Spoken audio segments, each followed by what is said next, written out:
Hey everyone, welcome to Midnight Mystic Stories. I noticed a lot of you who are watching and enjoying the content aren't subscribed yet. If you love spine-chilling stories, creepy encounters, and unexplained mysteries, make sure to subscribe and turn on the notification bell.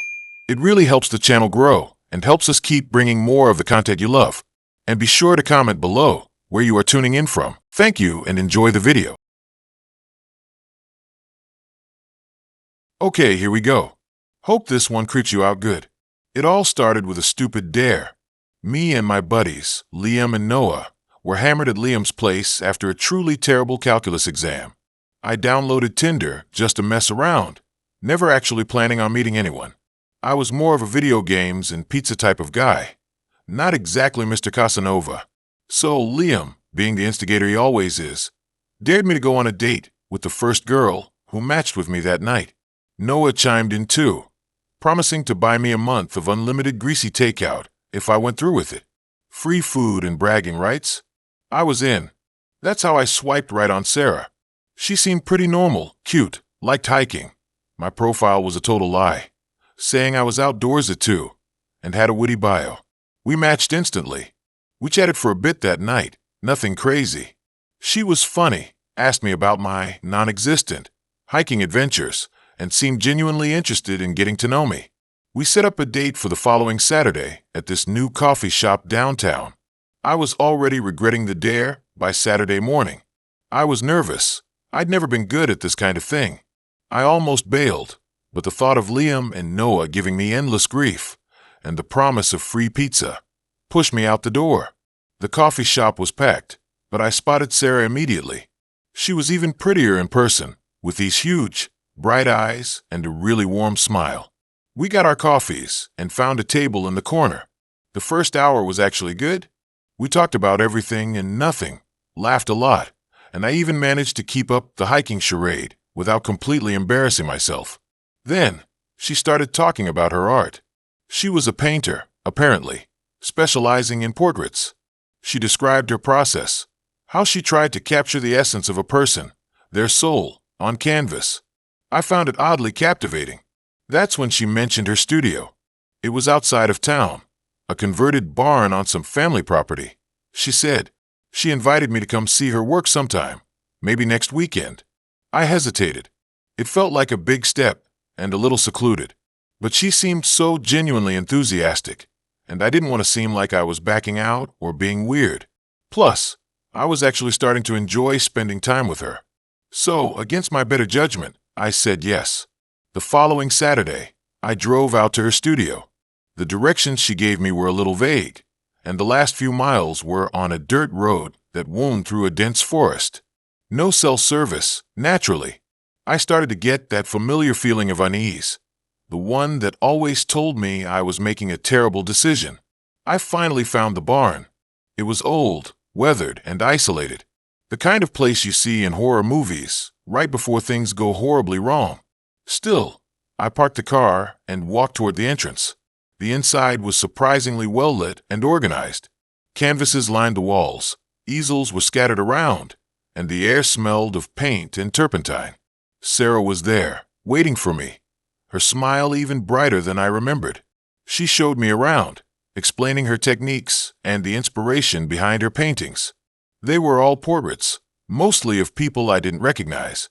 Some were incredibly realistic, others were more abstract, but they all had a certain intensity, a haunting quality that made me slightly uncomfortable. Then, she led me to a corner of the studio that was covered by a large sheet. With a flourish, she pulled it away, revealing her latest work. It was a portrait of me. I froze. It wasn't just a painting, it was unsettling. She had captured every detail, every tiny imperfection, every fleeting expression. It felt like she had looked right into my soul. But the most disturbing thing was the look in my eyes in the painting. They were vacant, hollow, devoid of any life. Before I could say anything, she started talking, her voice taking on a strange, almost manic tone. She said she'd been studying me, watching me, learning everything about me. She knew my favorite coffee, the way I fidgeted when I was nervous, even the lies I told on my Tinder profile. She said she wanted to capture my essence, to immortalize me in her art. That's when I realized she wasn't just interested in painting me. She was obsessed. I tried to play it cool, telling her the painting was amazing, but I had to get going. She blocked my path, her eyes wide and unblinking. She said she wasn't finished with me yet. She had so much more to learn. I knew I had to get out of there. I made some excuse about needing to be somewhere important and managed to squeeze past her. I practically ran to my car, fumbling with the keys as I tried to unlock the door. I could hear her behind me, calling my name, her voice growing more desperate with each step. I jumped into the car, slammed the door shut, and started the engine. I didn't look back as I sped down the dirt road, praying I wouldn't get a flat tire. I didn't breathe easy until I was back on the main road, miles away from that creepy barn. I blocked her number, deleted her from my social media, and tried to forget the whole thing ever happened. But I couldn't. Every time I closed my eyes, I saw that painting, those hollow eyes staring back at me. I started having nightmares, waking up in a cold sweat, convinced she was watching me. A few weeks later, I was scrolling through some local news stories online when I saw it. A missing person report. A young woman had disappeared from her family's property outside of town. Her name was Sarah. The article mentioned that she was an artist, specializing in portraits. It also said that she had a history of mental illness and had been known to fixate on people. That's when I knew. She hadn't just been painting me. She had been planning something. I called the police, told them everything. They took my statement, but seemed skeptical. They said they'd look into it, but I could tell they didn't believe me. I never heard from them again. I still don't know what happened to Sarah, whether she ran away or something worse. But I know one thing for sure. I'll never use Tinder again.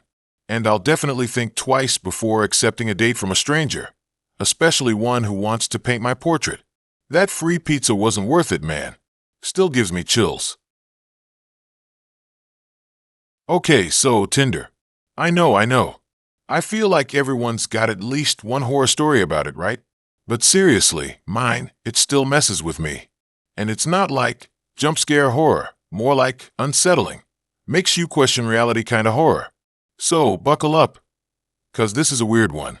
It all started last summer.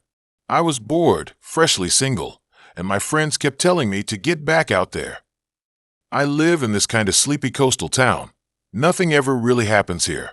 You know, the kind where everyone knows everyone's business? Yeah, that's my life. So, Tinder seemed like my only option. I swiped through a bunch of the usual suspects. Guys holding fish, guys flexing in the mirror, guys who looked way too old to be on there. And then I saw him. Liam. He had this, I don't know, intriguing look about him. Not conventionally handsome, but something about his eyes, they looked kind. He had this whole artsy vibe going on.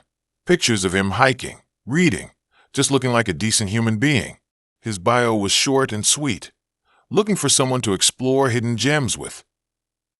Seemed harmless enough. We matched, and we started chatting. He was witty, easy to talk to. We bonded over our love for old movies and our mutual hatred for reality TV. After a few days of texting, he suggested we meet up. He said he knew this amazing secluded beach just outside of town, a place only the locals knew about. Said it was perfect for watching the sunset. I was hesitant. Meeting someone from Tinder in a secluded spot? Red flags were waving, but he seemed so genuine. I told myself to loosen up, take a risk. Plus, the thought of escaping this town for a bit was really tempting. So I agreed. The next evening, I drove out to the meeting point. It was this overgrown dirt road that led away from the main highway. My phone lost service almost immediately. As I drove deeper, the trees got thicker, the air got heavier. I started to get that familiar flutter of anxiety in my stomach. Finally, I reached the beach. It was even more beautiful than I imagined. The sand was white and soft, the water was crystal clear, and the sunset was painting the sky in these insane colors. But Liam wasn't there. I waited for what felt like forever, checking my phone every 5 seconds, even though I knew there was no signal. As the sun dipped lower, casting long shadows across the beach, I started to freak out. Maybe I'd been catfished. Maybe this was some kind of elaborate prank. I was about to leave when I saw him walking towards me from the far end of the beach. He was different than his pictures. Dayir, Mavi. And his eyes, they weren't as kind as I remembered. but I chalked it up to bad lighting or just being nervous. "Hey," he said, his voice a little raspy. "Sorry I'm late. Got caught up." I tried to play it cool, pretending I hadn't been panicking. "No worries," I said. "Beautiful spot, though." He smiled, but it didn't quite reach his eyes. "Yeah," he said. "It's special." We walked along the beach, making small talk. He asked me about my job, my family, my hobbies. I answered his questions, but I couldn't shake this feeling that something was off. He seemed detached, like he wasn't really listening. As the last sliver of sun disappeared below the horizon, he stopped walking. He turned to me, his face hidden in the shadows. "So," he said, his voice lower now, "I wanted to show you something." He reached into his backpack and pulled out a knife. Okay, before you jump to conclusions, it wasn't a huge, scary knife. It was more like a small, pocket knife, but still a knife. My heart started pounding in my chest. "What's that for?" I asked, trying to keep my voice steady. "I collect them," he said, his eyes gleaming in the darkness. "I thought you might appreciate it.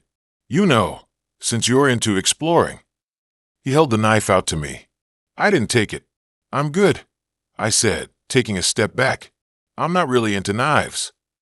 He shrugged and put it back in his backpack. He started walking again, deeper into the beach. I hesitated, then followed.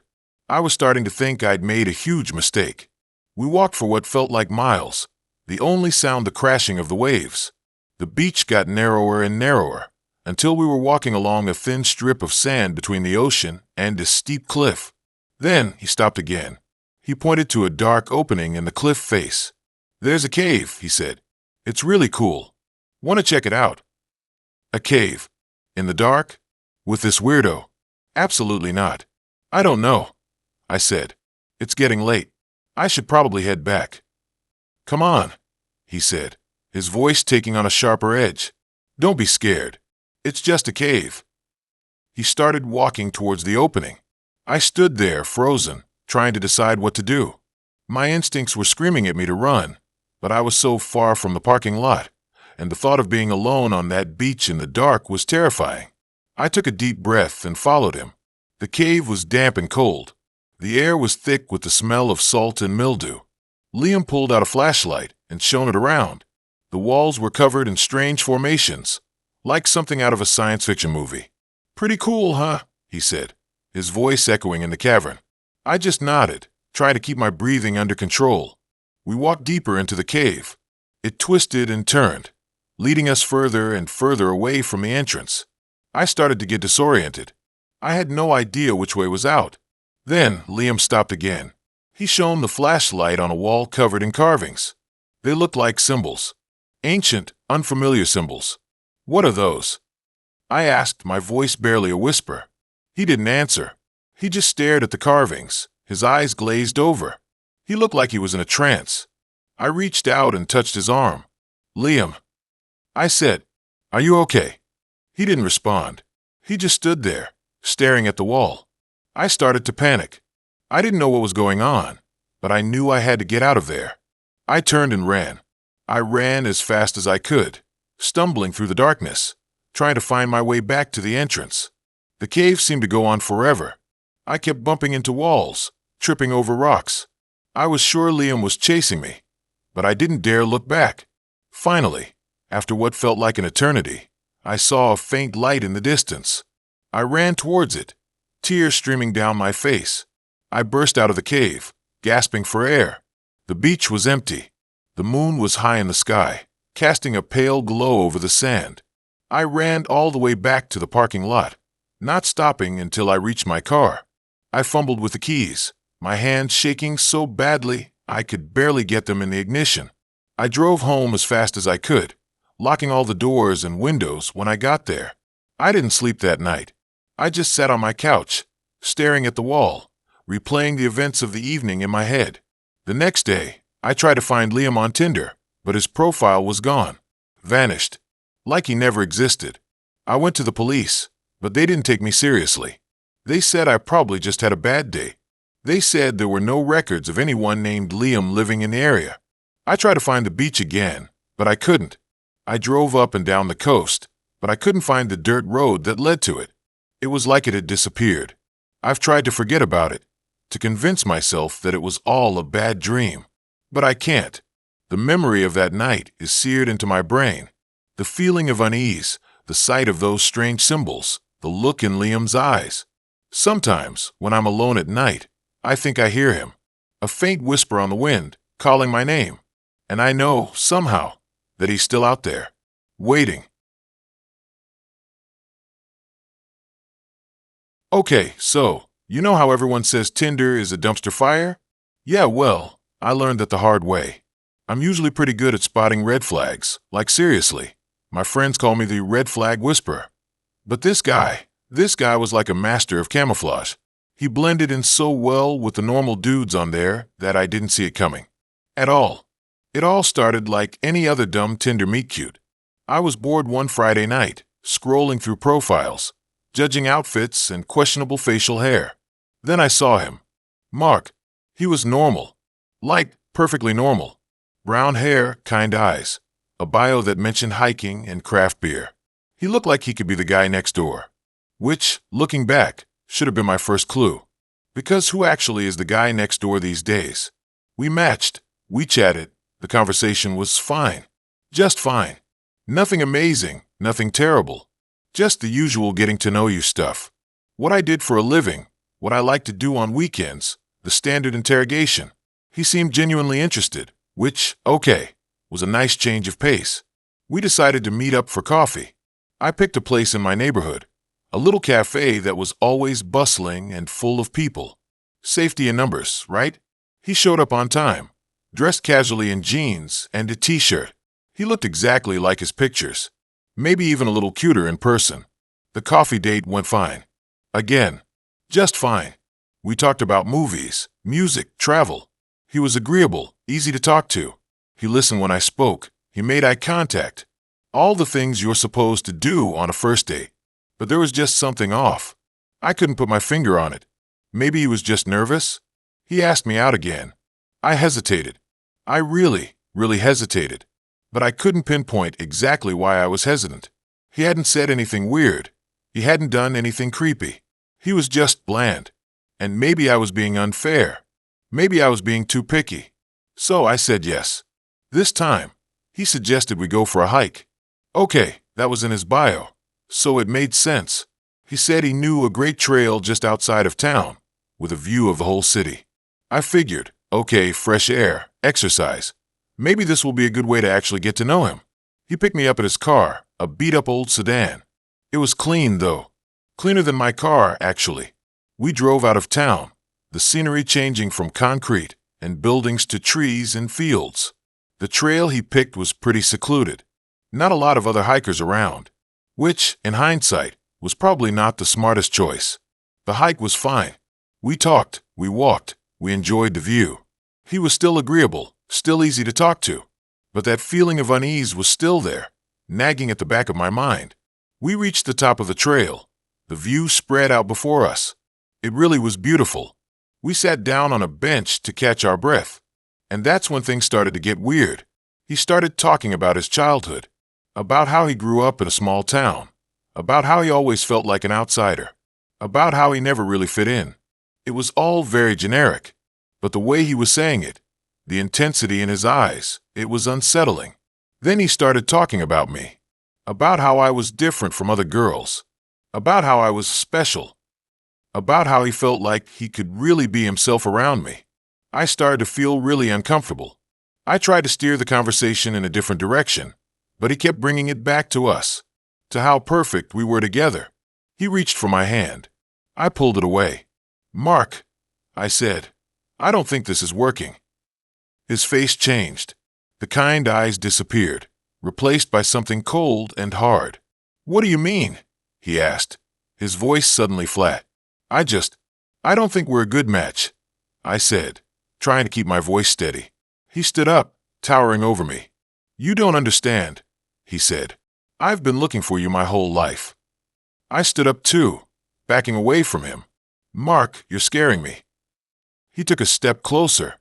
Don't be scared, he said, his voice low and menacing. I would never hurt you. I turned and ran. I ran as fast as I could.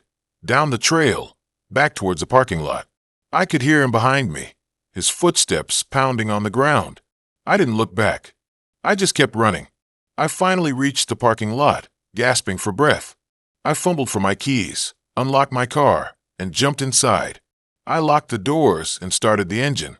He was standing at the edge of the parking lot, watching me. He didn't try to stop me. He just stood there, his eyes fixed on me. I put the car in reverse and backed out of the parking spot.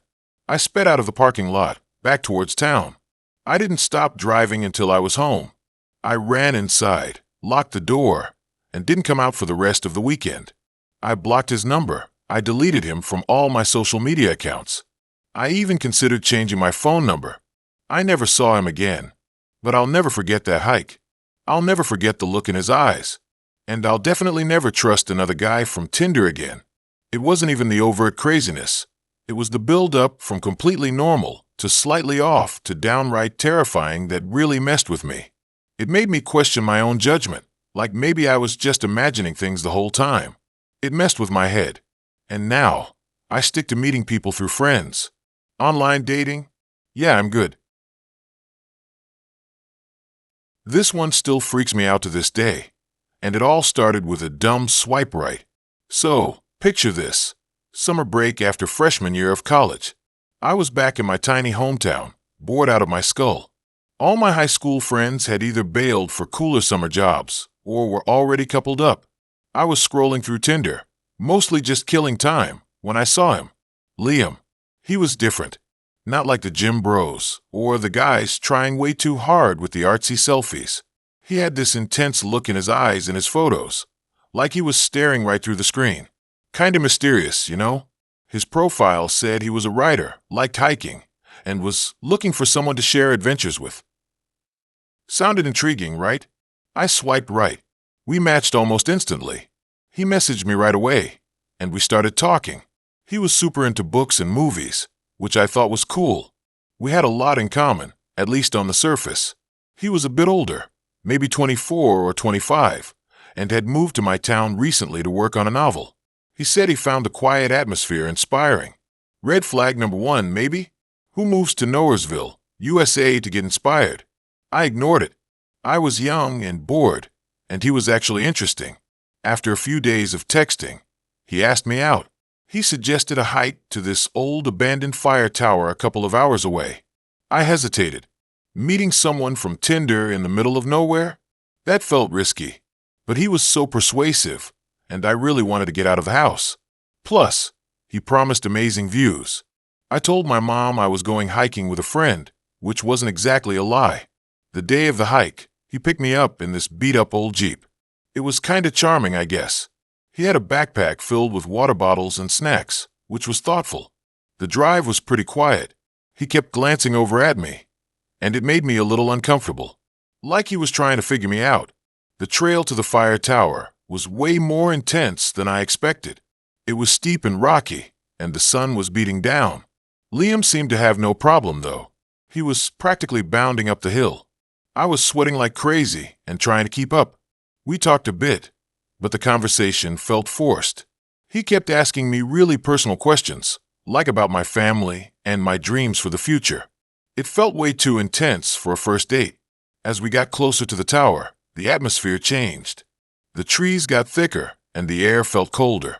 There was this weird silence, like all the animals had disappeared. I started to get a really bad feeling. When we finally reached the fire tower, it was even creepier than I imagined. It was this rickety wooden structure, with paint peeling off and rusty metal supports. The steps leading up to the top looked like they could collapse at any minute.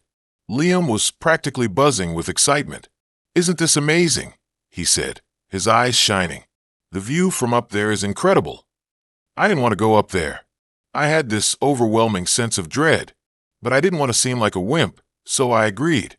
He went first, and I followed him cautiously.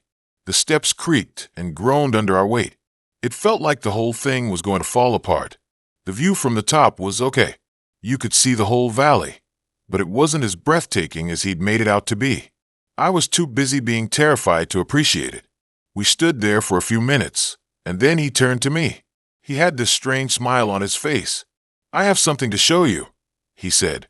He reached into his backpack and pulled out a small, leather-bound book. It looked old, like it had been through a lot. "This is my novel," he said. "I wanted you to be the first to see it." I was relieved. For a second, I thought he was going to pull out a weapon or something. I took the book from him and started to flip through it. The pages were filled with handwritten text in a spidery, almost illegible script. It looked like some kind of diary or journal. I tried to read it, but I couldn't make out most of the words. There were strange symbols and drawings scattered throughout the pages. It was unsettling. "What is this?" I asked. He just smiled. "It's the story of my life," he said, "and the story of yours, too." That's when I knew something was really wrong. I tried to give the book back to him, but he wouldn't take it. He just kept staring at me, his eyes intense and unblinking. "I need you to read it," he said. "You need to understand." I started to panic. I wanted to get out of there, but I was trapped on top of this rickety fire tower with a guy who was clearly losing it. I made some excuse about needing to go to the bathroom and started to back away. He didn't try to stop me, but his eyes followed me every step of the way. I practically ran down the stairs, my heart pounding in my chest. I didn't stop until I was back on the trail, heading away from the tower. I could hear him calling after me, but I didn't look back. I just kept running. I didn't stop running until I reached the Jeep. I jumped inside and locked the doors. I was shaking so badly I could barely put the key in the ignition. He came running up to the car, pounding on the window. His face was contorted with rage. "You can't leave," he shouted. "You have to understand." I ignored him and started the car. I put it in reverse and sped away, leaving him standing there in the dust. I didn't calm down until I was back in my hometown, safe in my own house. I told my mom everything, and she was furious. She called the police, but they couldn't do much. Liam had disappeared. I never saw him again. I kept the book he gave me. I couldn't bring myself to throw it away. It's locked in a box in my closet. Every now and then, I think about it. I wonder what it really said, and what he wanted me to understand. I deleted my Tinder account that day, and I haven't been on a dating app since. That whole thing was way too close for comfort. I stick to meeting people in real life now. Or, avoiding people altogether. It's safer that way. Okay, so I'm usually pretty good at judging people. I thought I was anyway. But this one time, on Tinder, man, I messed up big time. Universe is gonna make me pay for this big time. It all started with a picture. A really good picture. His name was Daniel, and his profile was the perfect blend of mysterious and approachable. He had that smoldering gaze down, the slightly messy hair, and his bio was short and sweet. Looking for someone to explore the city with. Simple enough, right? I swiped right without a second thought. I mean, come on, who wouldn't? He was gorgeous.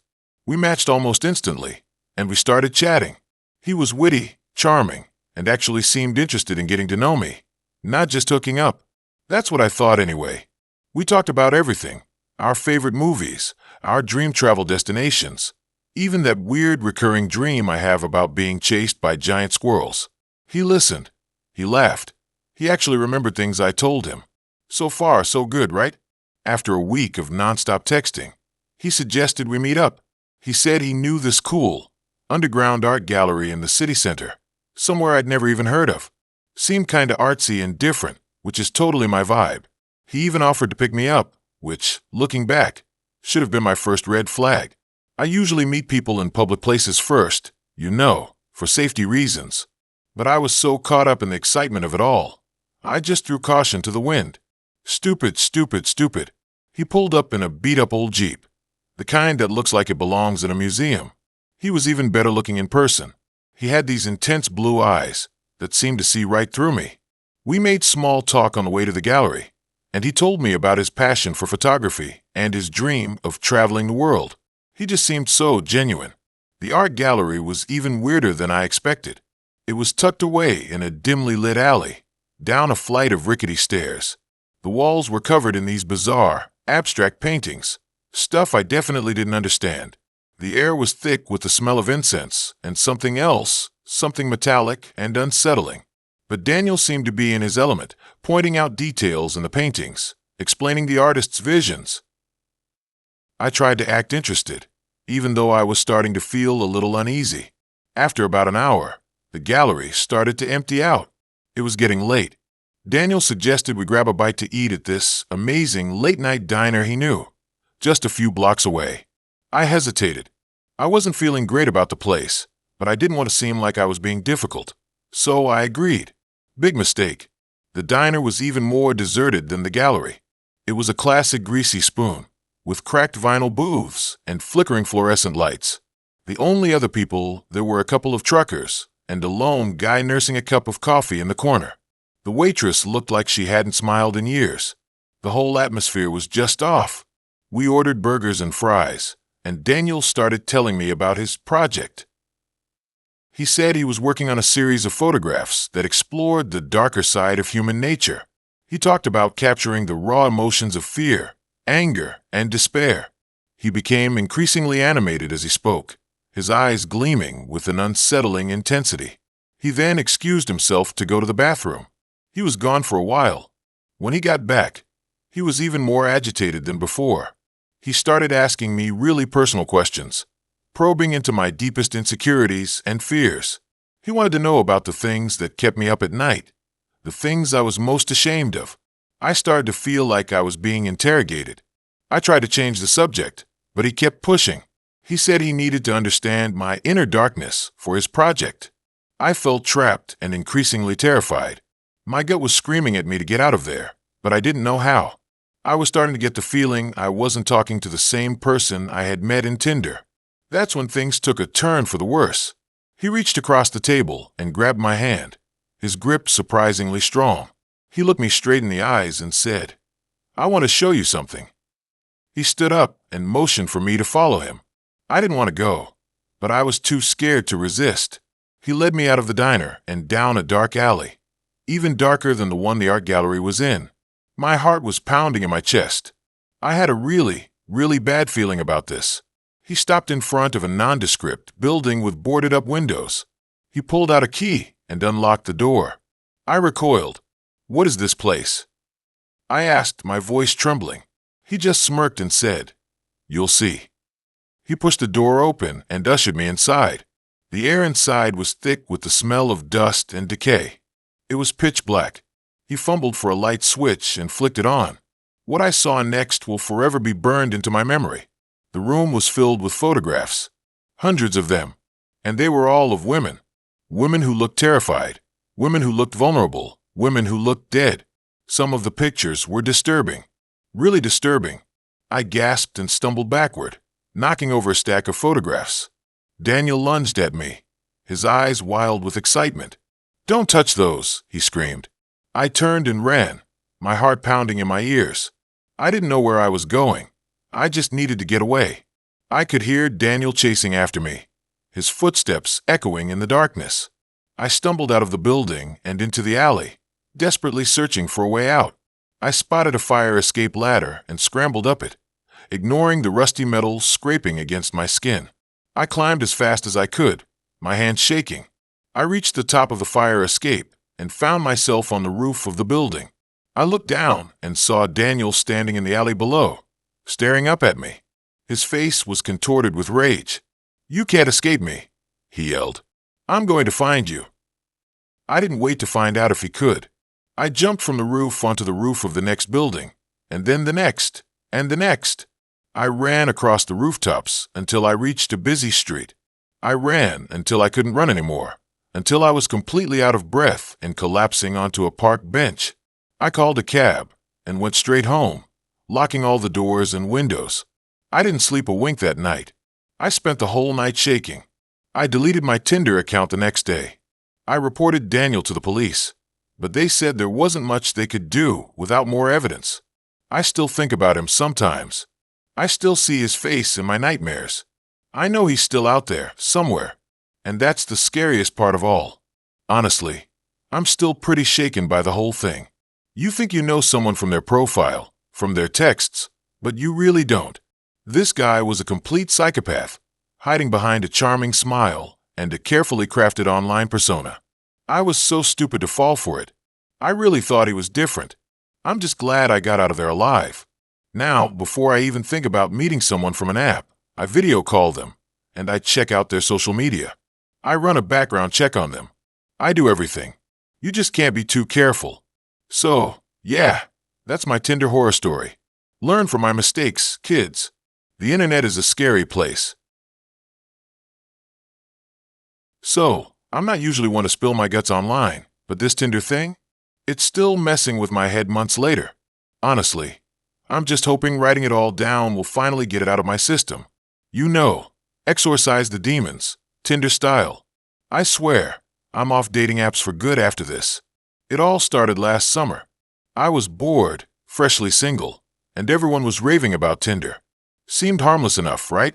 Swipe, match, maybe grab a coffee. I wasn't looking for anything serious, just, some summer fun. My profile pic was me at a baseball game, looking decent, and my bio was something witty I'd stolen from a meme. I started swiping, and within a few days, I had a decent number of matches. Nothing amazing, but enough to keep me entertained. Then I saw his profile. Liam, it said, with a picture of him hiking in the mountains. He was definitely my type, outdoorsy, rugged-looking, and with this kind of intense, brooding vibe in his eyes. His bio was simple, looking for someone to explore with. I swiped right without thinking twice. We matched instantly. He messaged me almost immediately. It was a simple hey, but it was enough to get my heart racing a little. We chatted for a couple of days, mostly small talk about our favorite hiking spots and what we did for work. He was a carpenter, which I thought was super cool. I'm stuck in a cubicle all day, so the idea of working with your hands sounded amazing. He suggested we meet up for a hike. I was hesitant at first. I mean, meeting strangers from the internet is never a great idea, but he seemed normal enough. Plus, I was itching to get out of the city. I figured a public trail, during daylight hours, couldn't be too dangerous. I told my best friend, Sarah, all about him and our plans and sent her his picture. Just in case, you know. The day of the hike arrived, and I was surprisingly nervous. I threw on some hiking boots, a t-shirt, and jeans, grabbed my water bottle and a granola bar, and headed to the trailhead. Liam was already there when I arrived, leaning against his beat-up pickup truck. He looked even better in person. He had this easy smile and a genuine warmth that put me at ease. The hike itself was pretty uneventful. We talked about everything and nothing, the kind of conversation that just flows. He was funny, intelligent, and genuinely interested in what I had to say. We reached a scenic overlook, sat down, and ate our snacks while enjoying the view. It felt normal. Too normal, maybe. As we started heading back down the trail, he suggested we take a shortcut he knew. It was supposed to be a faster way to get back to the parking lot. I hesitated.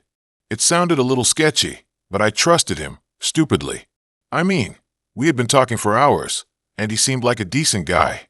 Plus, I was already starting to picture a second date. The shortcut turned out to be a narrow, overgrown path that wound through the woods. It was definitely not an official trail. The trees were thick, blocking out most of the sunlight, and the air felt heavy and damp. The conversation died down as we focused on navigating the uneven terrain. Then I heard it, a twig snapping behind us. I turned around, but I didn't see anything. Probably just an animal, Liam said, but he looked a little tense. We kept walking, but I couldn't shake the feeling that we were being watched. Every rustle of leaves, every bird call, made me jump. We walked for what felt like forever, but the shortcut didn't seem to be getting us anywhere. I was starting to get seriously creeped out. "Are you sure this is the right way?" I asked, my voice trembling slightly. He didn't answer. He just kept walking, his pace quickening. That's when I noticed it. His eyes. They had changed. The warmth I had seen earlier was gone, replaced by something cold and empty. He wasn't smiling anymore. His jaw was clenched, and his gaze was fixed straight ahead. Suddenly, he stopped. He turned to me, and the look on his face made my blood run cold. He didn't say anything, but his eyes said it all. This wasn't a date. This wasn't some innocent hike. This was something else entirely. I tried to back away, but he grabbed my arm, his grip surprisingly strong. He pulled me closer, and I could smell him. He smelled like dirt and sweat, and something else, something metallic and sharp. "What do you want?" I managed to croak out, my voice barely a whisper. He still didn't say anything. He just stared at me, his eyes burning into mine. I tried to pull away again, but he held on tight. I started to panic. I kicked him in the shin, and he finally released me. I turned and ran. I ran as fast as I could, crashing through the underbrush, branches whipping at my face. I didn't know where I was going, but I knew I had to get away from him. I could hear him behind me, crashing through the woods, gaining on me. I stumbled and fell, scraping my knees and hands. I scrambled to my feet and kept running, tears streaming down my face. I could hear him getting closer, his breathing heavy and ragged. Then I saw it, a small clearing with a road in the distance. I ran towards it, my lungs burning, my legs screaming. I burst out of the woods and onto the road, waving frantically at the first car I saw. The car stopped, and a woman rolled down the window. I babbled something about being lost and needing help. She looked at me strangely, but she let me in. I directed her to the trailhead, praying that Liam was gone. When we got to the parking lot, his truck was gone. I told the woman what had happened, and she called the police. They took my statement, but they didn't seem to take me seriously. They said there were no reports of any similar incidents in the area, and they couldn't do anything without more evidence.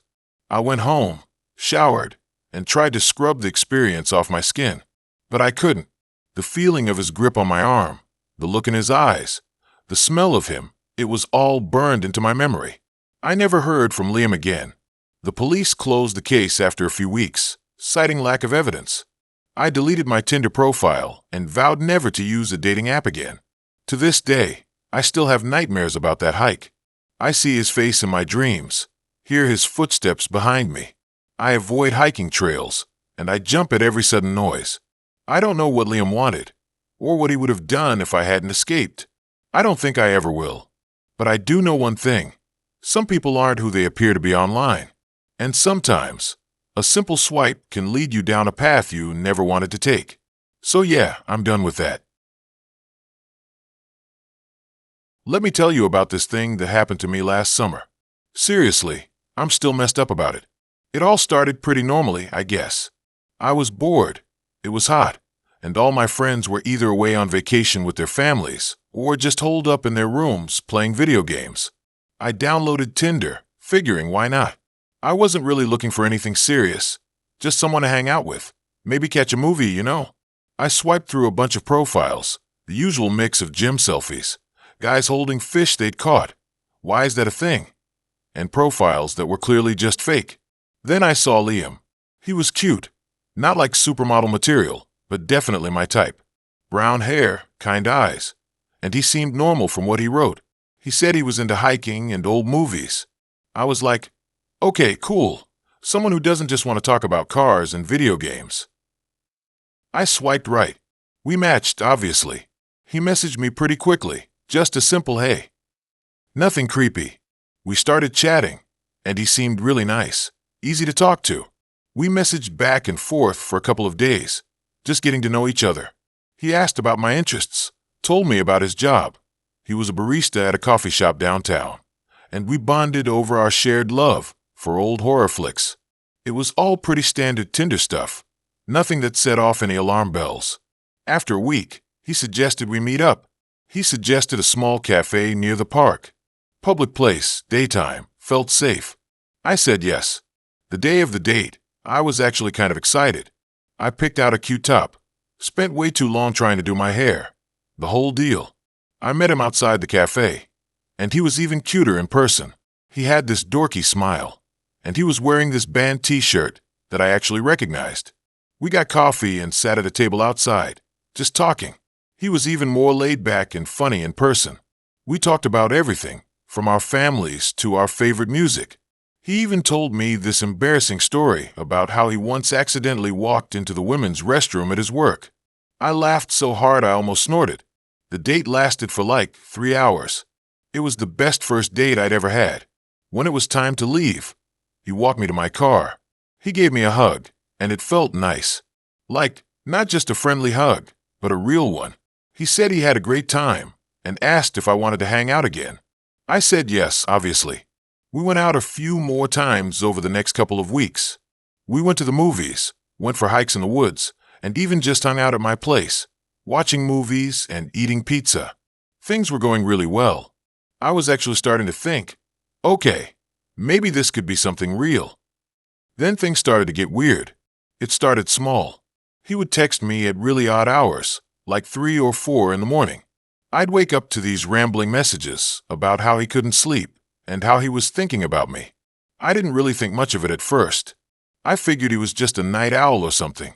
But then he started getting possessive. He'd ask me who I was hanging out with, and he'd get annoyed if I didn't text him back right away. He started calling me names, like babe or my girl, even though we hadn't really defined a relationship. One time, I was out with my friends, and I didn't check my phone for a few hours. When I finally did, I had like 10 missed calls and a bunch of texts from him. He was freaking out, asking where I was, who I was with, and why I wasn't answering him. I told him I was just with my friends, but he didn't believe me. He kept accusing me of lying and hiding things from him.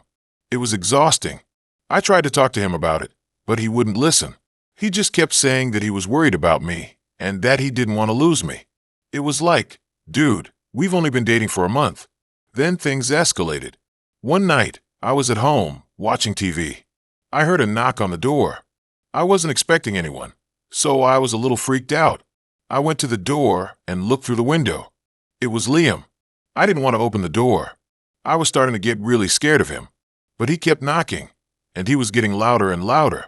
I knew if I didn't open it, he'd probably just break it down. I opened the door, and he barged in. He looked really agitated. His eyes were bloodshot, and his hair was a mess. He started yelling at me, accusing me of ignoring him. He said he'd been driving around for hours, looking for me.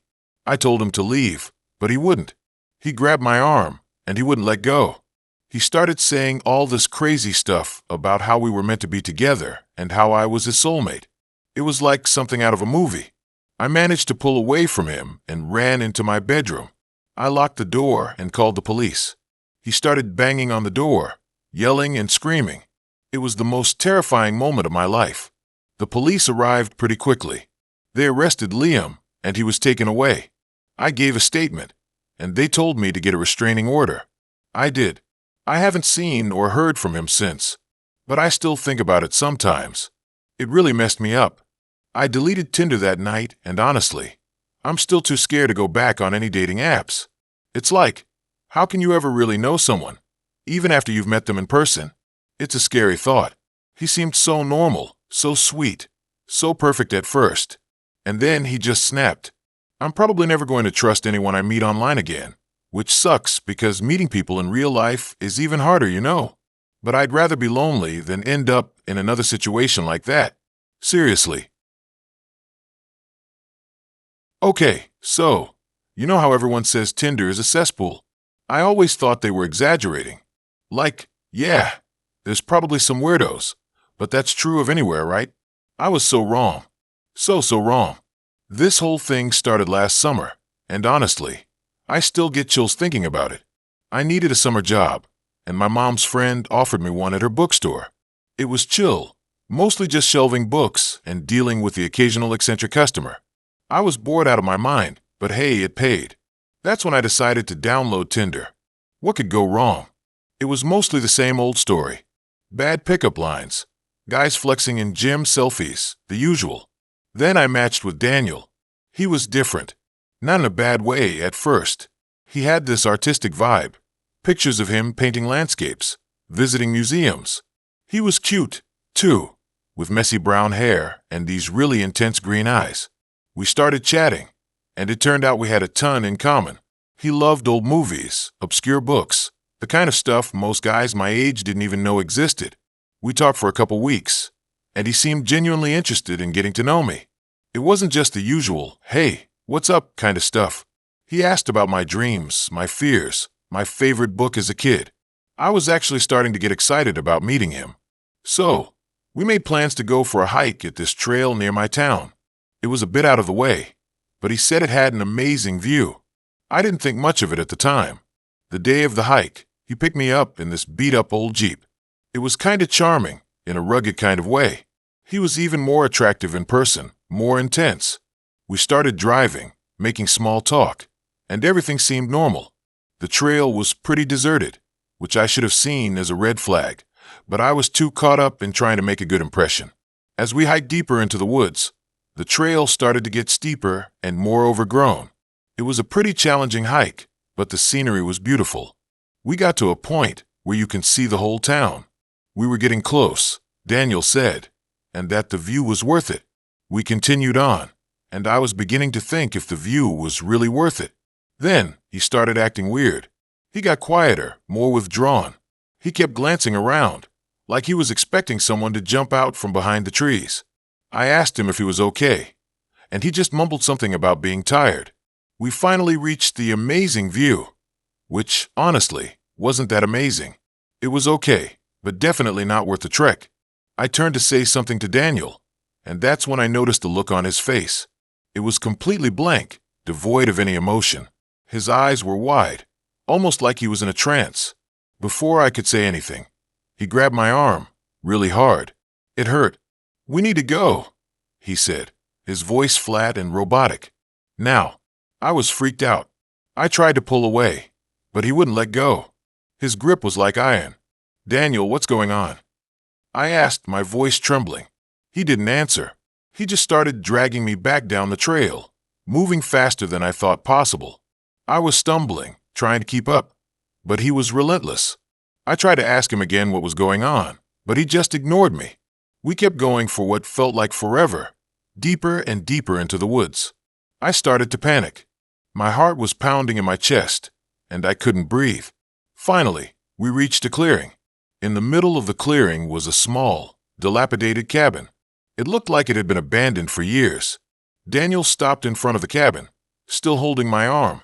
"This is it," he said, his voice still emotionless. "This is where you stay." I was terrified. "What are you talking about?"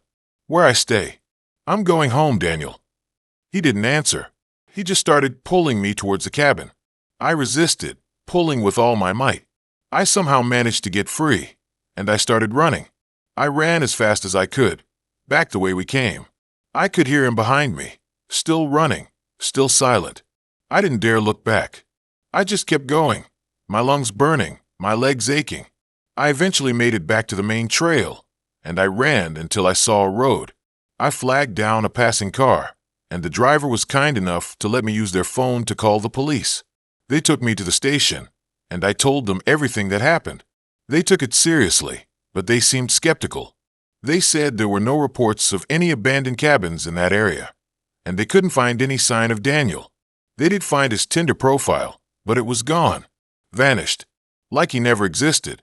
They tried to trace his phone number, but it was a burner, a dead end. I felt like I was going crazy. Was I imagining things? Was it all a nightmare? I tried to put it behind me, but I couldn't. I kept having nightmares about the cabin, about Daniel's blank stare. I stopped going out, stopped talking to guys. I was too afraid. A few weeks later, I was working at the bookstore, shelving books like usual. A customer came up to the counter, a woman with kind eyes and a warm smile. She was looking for a specific book, something about local folklore. As I was helping her find it, she mentioned living in a cabin near the hiking trail. I froze. "A cabin?" I asked, my voice barely a whisper. "Near the trail?" She nodded. "Oh yes. It's been in my family for generations. It's a bit run down, but it's home." I had to ask, Have you seen anyone around there lately? A young man, maybe? Brown hair, green eyes." The woman's face changed. Her smile faded, replaced by a look of concern. "You haven't seen him, have you?" she asked. "My nephew, Daniel. He's unwell. He's been missing for months. He has some mental issues and has been known to lure people there before." The woman then told me that he had a condition and had been on medication. He had stopped taking it, and he ran away a couple of months ago. She was so grateful I told her, as the police were still looking for him. They found him a couple of weeks later, and was put under medical assistance. I still don't go on Tinder. The whole thing left me shaken. It made me realize that you never really know who's on the other side of screen, no matter how charming they seem. It started like any other dumb swipe session, you know? Bored, scrolling through faces on my phone, trying to kill time waiting for my laundry to finish at the laundromat. The usual mix of gym selfies, guys holding fish, and the classic, hiking dude looking pensively into the distance. I wasn't really expecting much, honestly. I mostly used Tinder for the ego boost of getting a match. Then I saw his profile. Liam. The pictures were different. Not the typical staged stuff. He had this photo of him covered in mud, laughing, like he'd just finished some crazy outdoor adventure.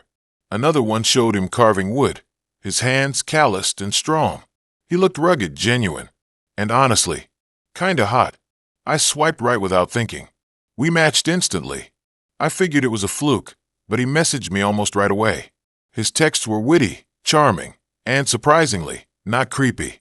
We talked about everything and nothing: movies, music, our dream travel destinations.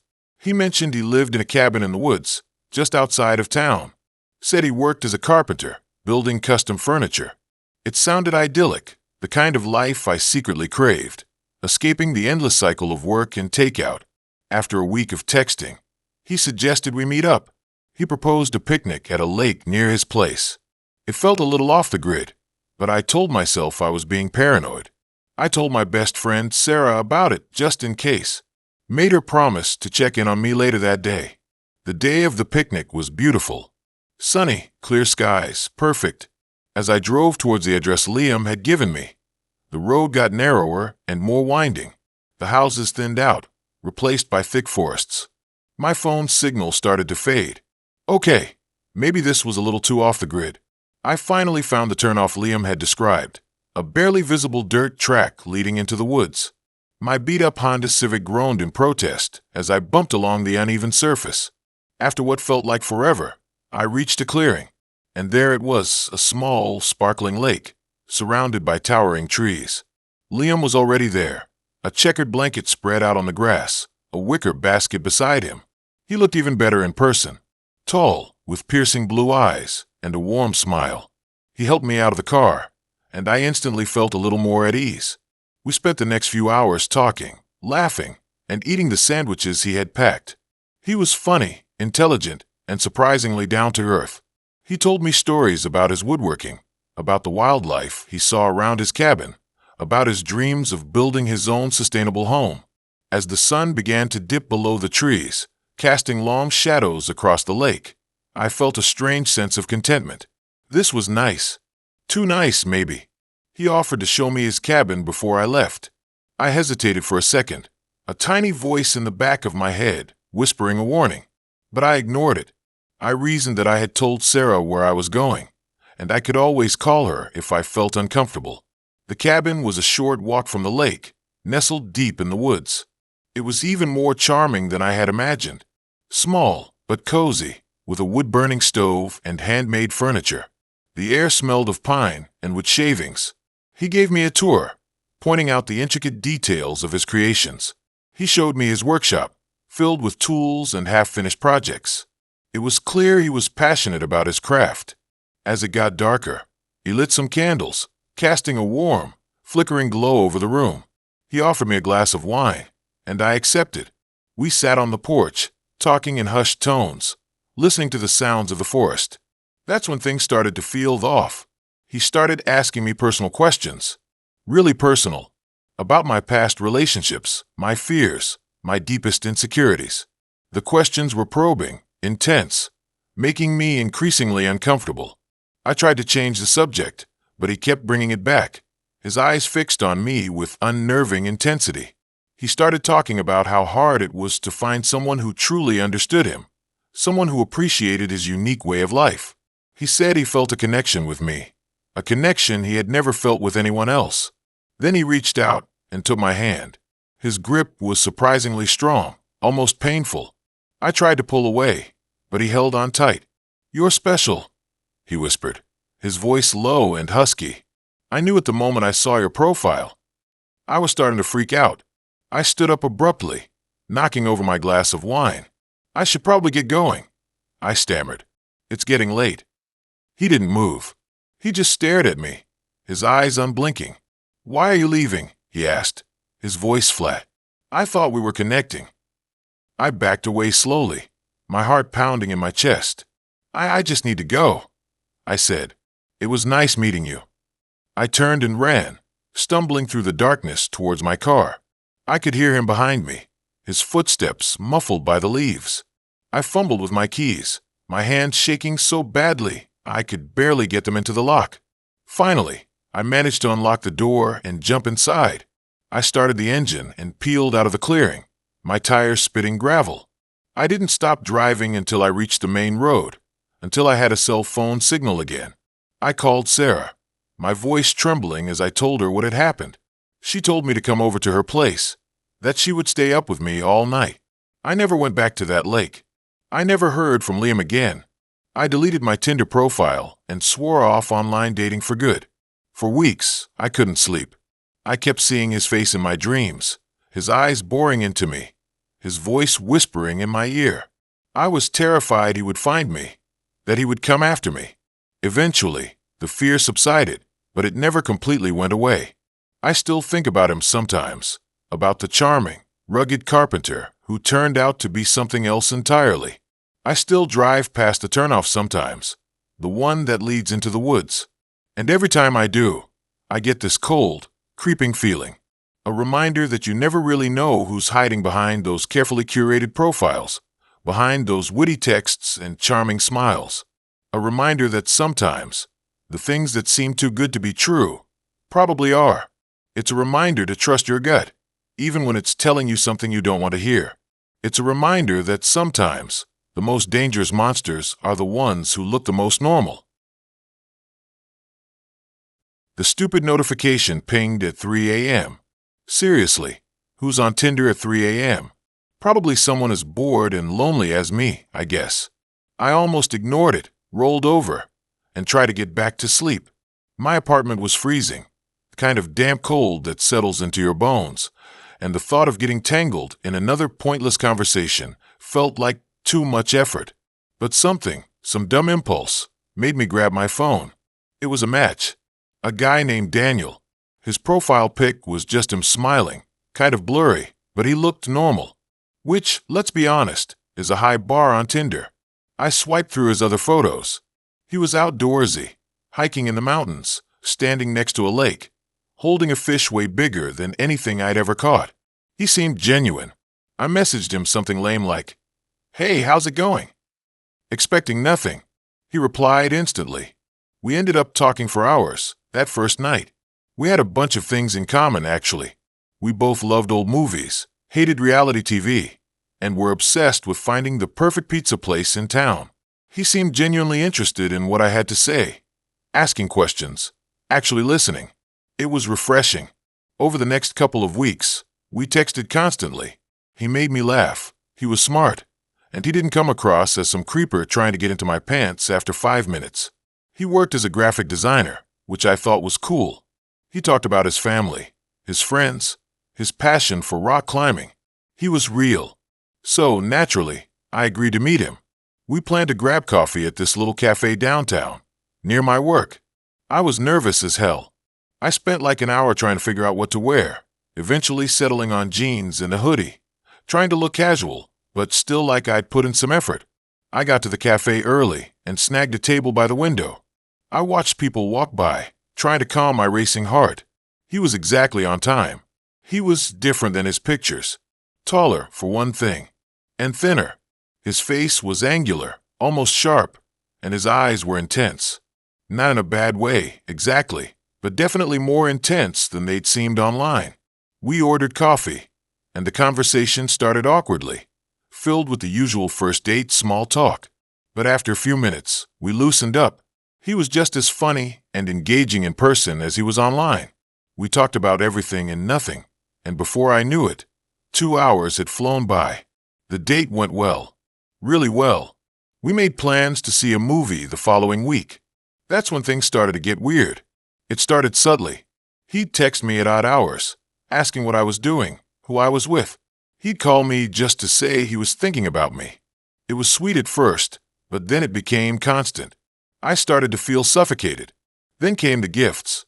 Small things, mostly. A keychain with my initial, a book I'd mentioned liking, a bag of my favorite coffee beans.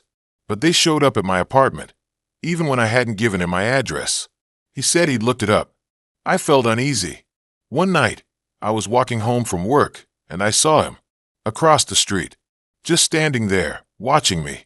When I made eye contact, he smiled and waved. I waved back, but something felt off.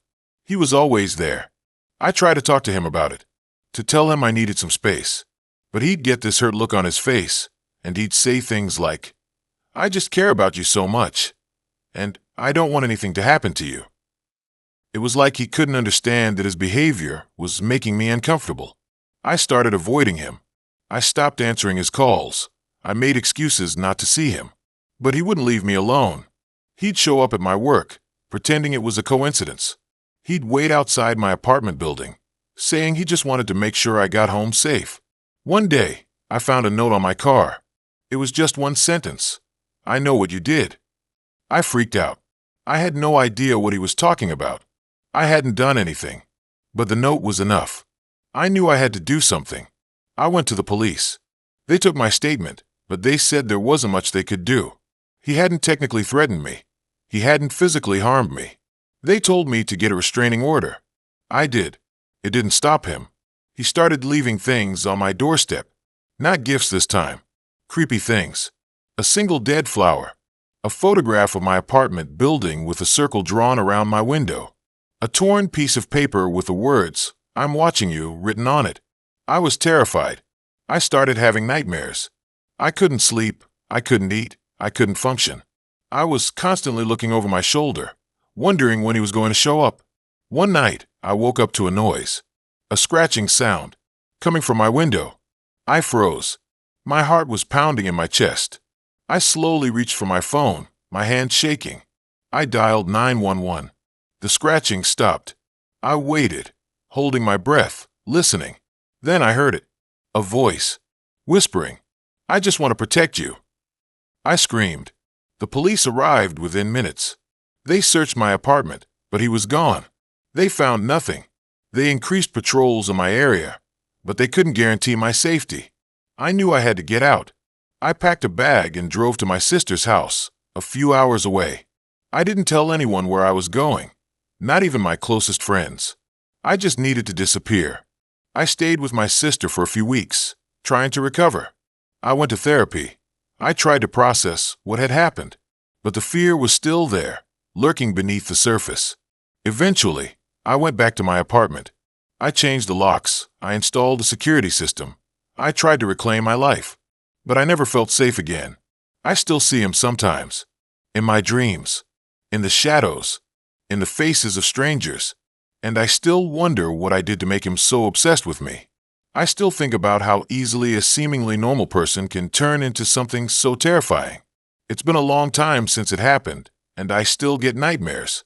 I still wonder what would have happened if I had not have swiped right. I deleted Tinder. I don't think I'll ever use a dating app again. The risk is just too high. Sometimes, I look back at all the warning signs and wonder why I didn't see them sooner. I was just so excited to have found someone that I turned a blind eye. I'll never make that mistake again. Okay, so, you're not gonna believe what happened to me last summer. Seriously, I'm still trying to process it all, and honestly, I'm probably going to be off dating apps for a long, long time. It all started with a picture of a really cute golden retriever. I was bored, okay? It was July, super hot, and all my friends were either out of town or coupled up, so I was stuck scrolling through Tinder, which is depressing enough on a good day. But then I saw this profile. Liam, it said. Dog dad. Loves hiking. Looking for good vibes. And then there was the picture. Liam. Yeah, he was alright looking, but next to him was this golden retriever Murphy, who looked like he'd been sent straight from heaven. I swiped right so fast my thumb almost cramped. We matched, obviously. Liam messaged me almost immediately, and we started chatting about Murphy, about hiking trails, about our favorite ice cream flavors. He said mint chocolate chip, which, EW, but whatever. He seemed genuinely nice, funny, and not at all like the creepy dudes I usually encountered on dating apps. We talked for like a week straight, and then he suggested we meet up. He said he knew this great coffee shop downtown. It was really chill, and he would bring Murphy. How could I say no? So, Saturday rolls around, and I'm actually kind of excited. I put on a decent outfit, did my hair, which, let's be honest, is a miracle in itself, and headed downtown. I found the coffee shop, and it was exactly as Liam had described, cozy, with mismatched furniture and the smell of freshly baked cookies. I spotted him sitting at a table outside, and Murphy was there too, looking even fluffier in person. The date actually went really well. Liam was just as cool in person as he was online. We talked for hours, mostly about travel and books, and Murphy kept trying to steal my latte, which was pretty adorable.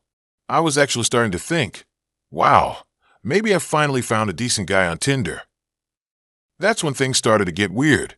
He mentioned that he'd just moved to town, said he was working remotely, doing something in tech, but he was super vague about it.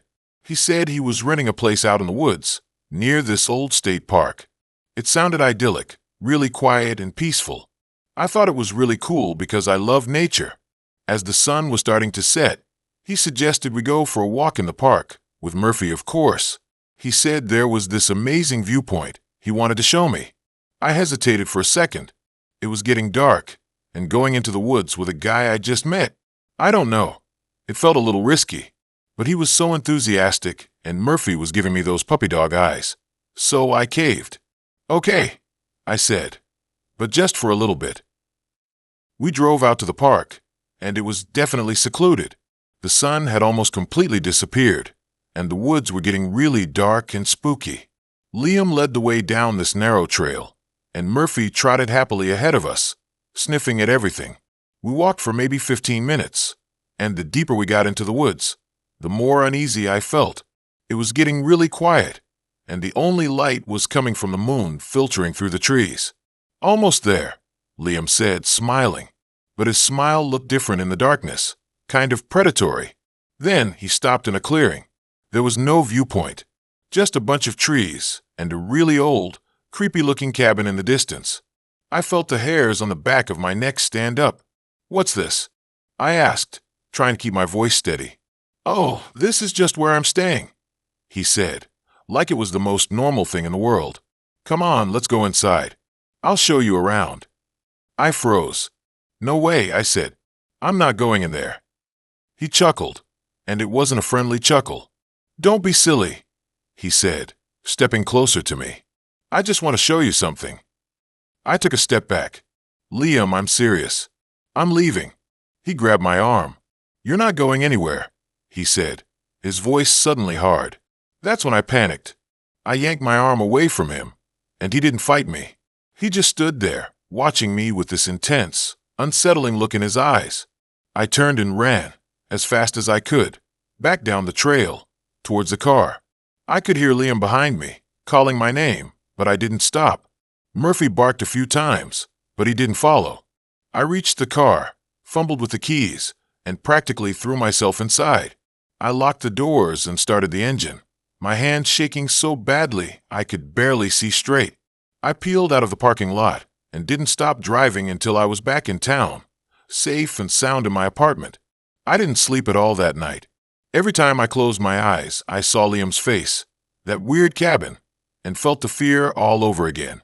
The next day, I blocked him on everything: Tinder, Instagram, my phone number. I even deleted my Tinder profile entirely. I went to the police, but they said there wasn't much they could do since he hadn't actually hurt me. They took a statement and said they'd keep an eye out, but I never heard anything back. A few weeks later, I saw a missing person poster at the grocery store.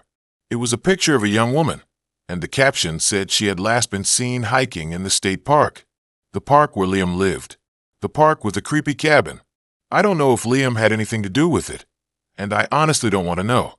I just know that I'll never trust a dating app again. And if I ever see a golden retriever named Murphy, I'm running in the opposite direction. I swear to God.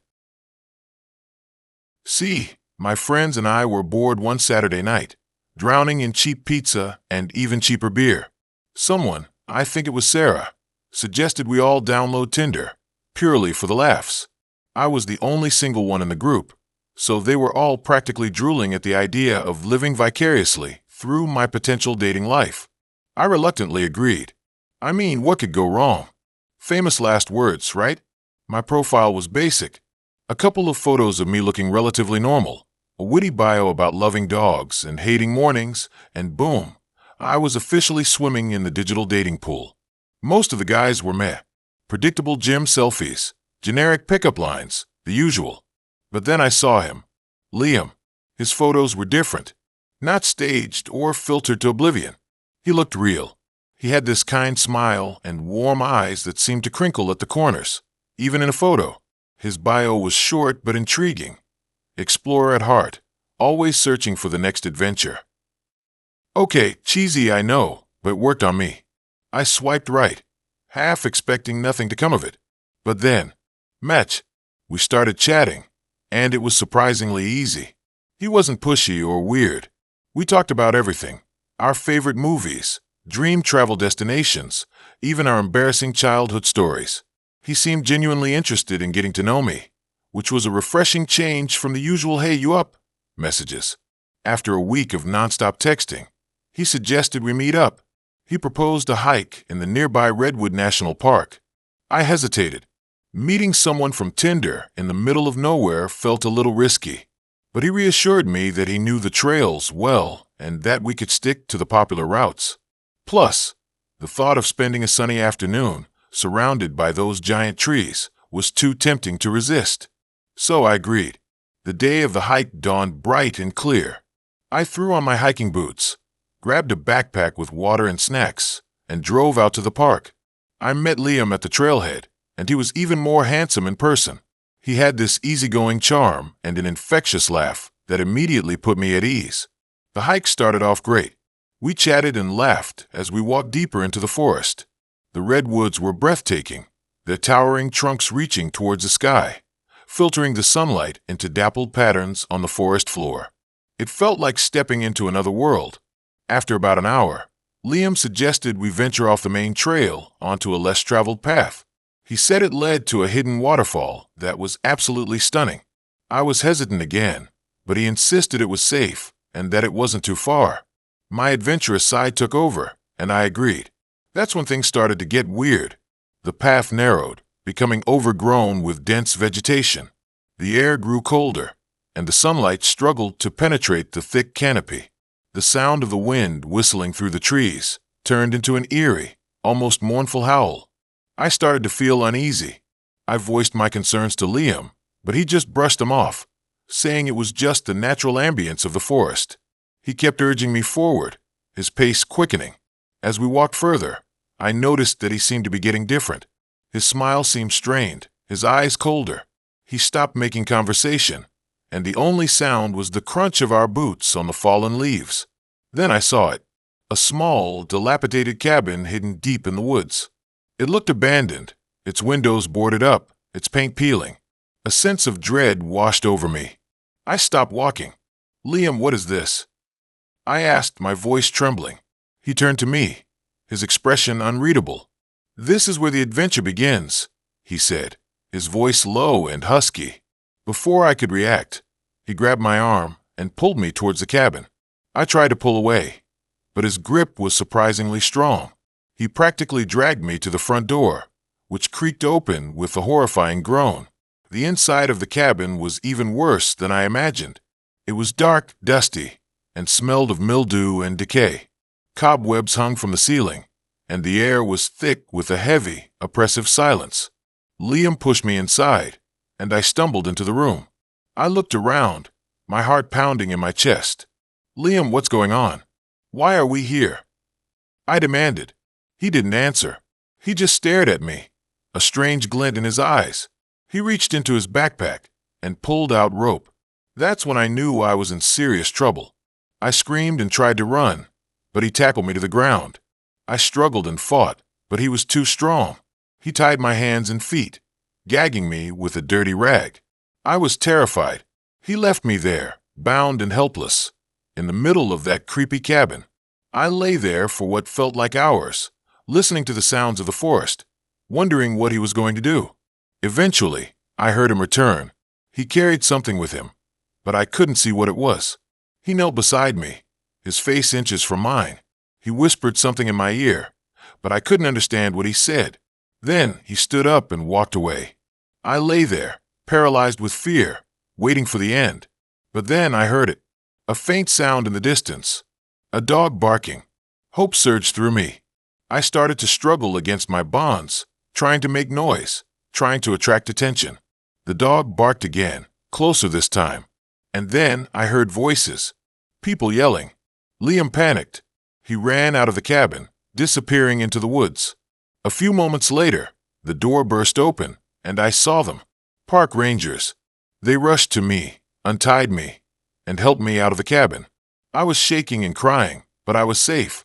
They took me to the ranger station, where I gave them a statement. They launched a search for Liam, but he was gone, vanished without a trace. They never found him. I never went back to Tinder. The whole thing made me paranoid as hell. I changed my number, deleted all my social media, and basically became a hermit for a while. I still get flashbacks sometimes, the feeling of being trapped in that cabin, the look in Liam's eyes. I'm still trying to figure out how someone could be so normal, so charming, and then turn into that. It makes you wonder about people, doesn't it? You think you know someone, but you really don't. That smile, those eyes, it was all a mask. And behind that mask was something truly terrifying. So, yeah, that's my Tinder horror story. And trust me, it's one adventure I never wanted to have.